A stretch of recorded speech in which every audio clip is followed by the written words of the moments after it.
একটু যাই, হ্যাঁ জি স্যার। আচ্ছা ভাই, একটু জানতে চাচ্ছিলাম যেহেতু ওয়েব সিরিজের নাম লাস্ট, এর কারণটা কি? কোনো ঘটনা আছে যে, এরকম কোনো ঘটনা আছে যে অতীতের কোনো গল্প নিয়ে আপনি এই ওয়েব সিরিজ তৈরি করেছেন?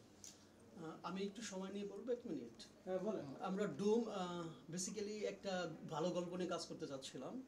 তো ভাই একজন চিত্রনাট্যকার নিয়ে আসলেন, উনি ডুম আমাদেরকে একটা স্ক্রিপ্ট দিলেন, ডুম চিত্রনাট্য। এক্সকিউজ মি, লুকটা এদিকে রাখবেন।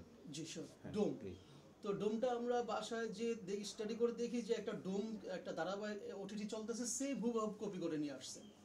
তো ভাই আমি না হাসাহাসি করলাম যে ঠিক আছে, মানে ডোম নিয়ে ভালো কি করা যায়, এটা আমরা বানাবো, এটা তো করা যাবেই না। তো 1 বছর অপেক্ষার পরে আমাদের কনসেপ্টটা মাথায় আসে, দেন হচ্ছে আমরা ডোম নিয়ে কাজ করি। ডোম নিয়ে কাজ করে লাস্ট যে নামটা কেন আসলো, এখানে ডোমদের যেটা গ্রুপ থাকে, ওনারা একটা উচ্চবিলাসিতা পেয়ে বসে, যে সমাজের মানুষ গাড়ি নিয়ে চলে, ভালো ভালো চলাফেরা করে, তা আমরা তো ডোম সমাজের নিম্ন স্তরের মানুষ।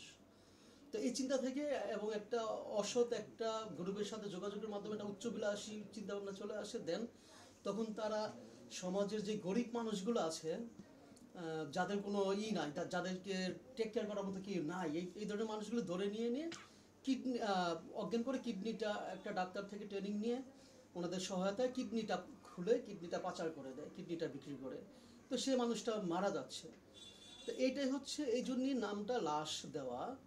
আর এখানে মজার বিষয় হচ্ছে যে গল্পটাতে অটোমেটিকলি একটা জিনিস চলে আসছে, যে পাপের যে প্রায়শ্চিত্ত হয়, যে প্রথম ডোম মারা গেল এক ডোমের হাতে, দেন হচ্ছে মেইন ডোম যিনি করেছেন শিমুল ভাই যোগেন, রমেশ ক্যারেক্টারটা করেছে আফফান মিতুল, শিমুল ভাইয়ের সহযোগী।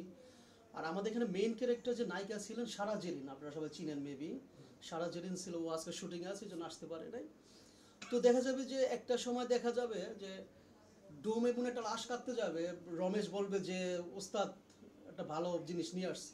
তো সে ওটা দেখে যে হতভম্ব হয়ে যাবে, যে পাপের যে প্রায়শ্চিত্ত যে ব্যাপারটা, তখন দেখবে তার স্ত্রী, যার পেটে তার সন্তান, তাকে লাশ বানা রাখা হয়েছে, তার কিডনি এখন সে কাটতে হবে। এইটা হচ্ছে টোটাল গল্পটা, যে মেসেজটা অটোমেটিকলি আমরা দেই নাই, অটোমেটিক্যালি চলে আসছে গল্পতে, যে পাপের যে প্রায়শ্চিত্ত হয়।